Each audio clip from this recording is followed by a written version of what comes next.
So if you're on a business team or marketing team, and you're looking at NFT because you have something unique to your business or some way of potentially adding a scarcity layer to something that's digital, how should you be thinking about NFTs and whether it's worth dipping a toe into that area?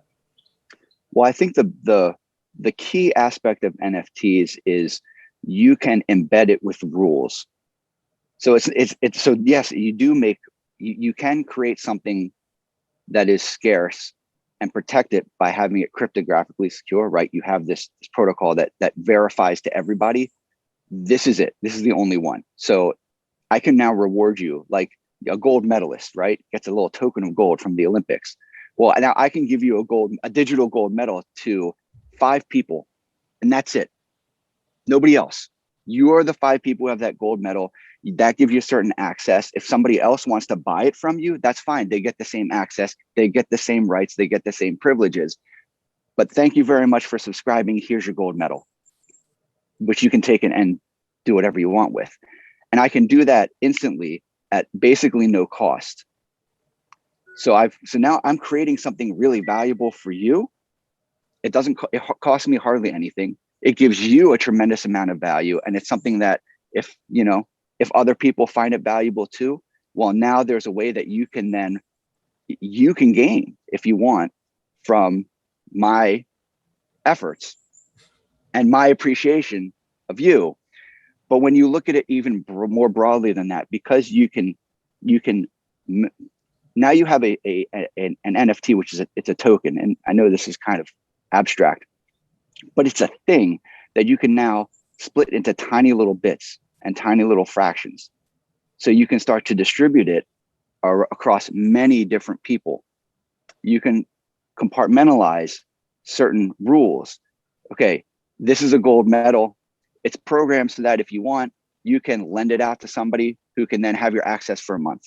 And it's time locked. And after a month, it comes back to you. You can do all these other things with it. If you're thinking about it, for example, if you want to do a loyalty program, you can embed certain rewards that can be either time locked, or you can set a certain threshold for when somebody gets those rewards.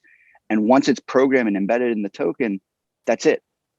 You're good. And so the applications are really as expansive as you choose to make them.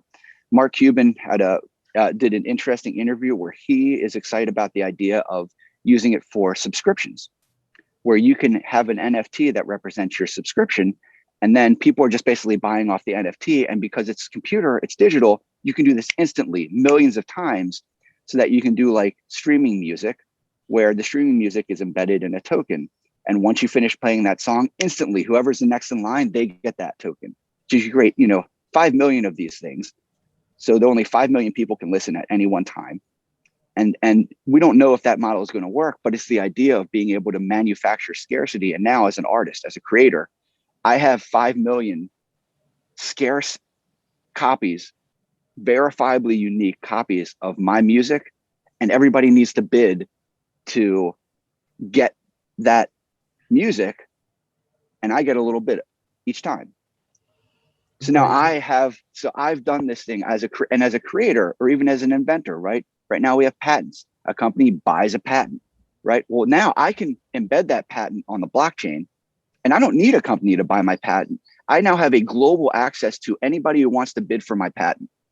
And there's now a marketplace for patents, where instead of me begging somebody to take my patent, the businesses are begging me to use my patent, and that's all secured by that token. Those are the kind of things you can do with NFTs.